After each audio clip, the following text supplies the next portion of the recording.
Let's get back to our final directory.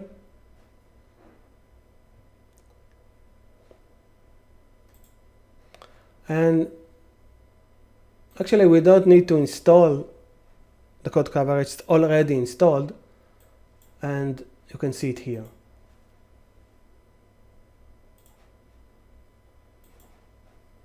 This is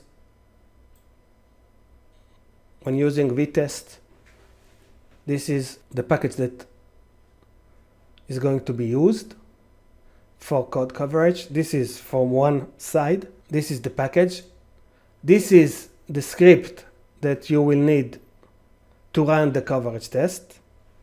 But also what you need is to define here on vitconfig, you need to define the coverage provider, and in this case it's Istanbul.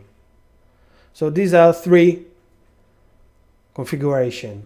1, install the package.